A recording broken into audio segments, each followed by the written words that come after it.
After the IT and BPO sector, agribusiness is being considered the next frontier of innovation.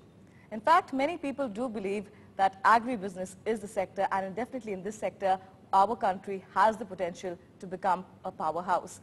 And right here, I am Ahmedabad. Joining me in our special show, Agribusiness, The Way Forward, is a very interesting panel. Let me introduce you to them. In fact, we have with us right now Mr. G. Srivastav, the President of Fortal Business Solutions Private Limited. We also have Mr. Ajit Kumar, Joint Secretary, Minister of Food Processing and Industry. And also completing the panel is Professor Vasant Gandhi, former Chairman, Center for Management and Agriculture. Thank you so much, all of you. Thank you. I would like to first, in fact, come to you, Mr. Kumar. If we do talk about agribusiness, being said that there has been a lot of change, a lot of dynamism. If we talk about the present state of agribusiness, please define that for us. Well, Ratna, agribusiness, is one of the most important sectors of our economy. Even today, 60% people depend on agribusiness sector. It contributes a major portion to the GDP of the country. And we must keep in mind, unless we make the agriculture sector grow at a rate of 4% per annum or so, we cannot achieve the rate of 10% of GDP growth at all, which we are dreaming of. So in that sense, plus the employment potential which it has, it is the most important sector of the economy. Now, of course, our agriculture sector has been in a very primitive fashion. It has been a subsistence economic activity for the farmers. But of late, this sector has been coming up. The concept of value addition, the concept of agribusiness supply chains, which we have just not heard of in the country. Now slowly it is percolating to the industry, to the farmers, to everybody. And there what we need to do perhaps is to grill the concept of value addition in the minds of our farmers, that if they sell whatever they produce in a raw fashion, they don't get anything. But if they value add to that, even in a small way, they gain much more. So plus, we should also try to, link the farmer to the market and the industry as to what does the consumer want. That only the farmer has to produce, and only he can sell. Exactly. Professor Gandhi, taking a cue from that. So to sum it up, awareness of the farmer is critical. In fact, a lot of centers have been set up to provide agri inputs to the farmers. Do you think a lot has been done as far as making the farmer aware of the options available in the agribusiness sector is concerned? I think a lot more needs to be done in this thing, because the farmer is becoming more and more dynamic in India. He is becoming more and more informed. His aspirations are increasing as he is exposed to more of a consumer world. True. And as a result of that, he wants to do a lot in farming. He wants to produce what the market wants. He wants to see that what he grows is of quality and that he is able to sell it in the market and realize a good value in the market.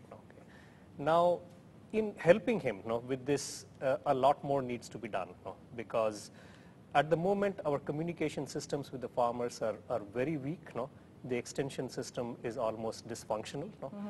Only the private traders and the private businessmen are available to help him, to guide him. Often the advice that he gets is very biased.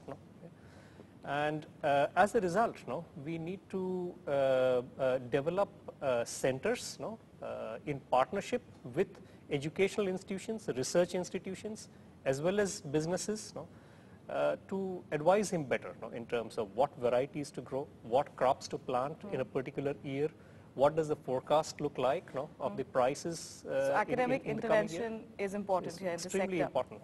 Well, another thing which is crucial, Mr. Srivastav, is finances. We're talking about financial schemes, going the farmer way. We're talking about Kisan credit cards. A lot, in fact, has been done.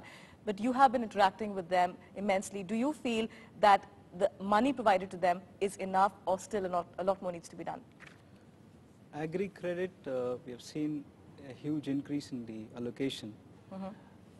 But if you look at the farmers, there are two distinct categories of farmers we are talking about. Well-to-do, well-informed, large farmers, and a large base of small and marginal farmers. Now, making available this credit to the small and marginal farmers, in our experience, has been very, very daunting and challenging for a country like India. The transaction costs involved in getting this small credit, access to this small credit, is still very high. Well, the banks are ready, but the systems and processes are not geared up to give this small credit to the small and marginal farmers. without or at very low cost. So maybe we need to improve on that delivery system when it comes to giving more credit to this particular sector, especially these small and marginal farmers. Mr. Kumar, we've been talking for some time now, and the need to do more is highlighted. Let's talk about the policies. What policies are there right now, and what changes can we actually see in them? Well, the government's policies at the moment are, I would say two-pronged. One, the government would like to act as a facilitator, to create a conducive environment in which the business of the farmers, the industry can grow and grow easily without much problem. And second, also to assist the industry directly by either creation of infrastructure, especially in the rural areas.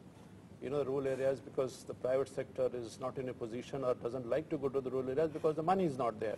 I'm sorry to say that, but it is a fact. But the infrastructure is very much required in the rural areas. Without that, the farmers just cannot value add to its products. So that is one way. And the second is to directly help the industry in putting up, processing units everywhere, putting up quality testing laboratories all over the country, taking up research projects which is totally funded by the government in various research institutions, whether private or public, so that we can develop new products, develop new sort of commodities, new technologies in our own country. So these are various ways, and government has, if I may add, enacted several physical reforms policies which have gone a long way in helping the industry as such. There is an age-old debate about people who criticize agribusiness, the entire concept and the sector, that do we have enough for our local needs to actually start exporting, talk about these big mega plans? Do we have enough for ourselves?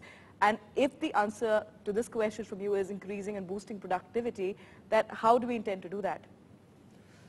I think we can produce enough and export in a large number of commodities. Not in every commodity, but in a large number of commodities, we can become a significant exporter, especially in the region, in the Asian region, Middle East, whole of Asian region. We can become also Africa. We can become major exporters to these areas.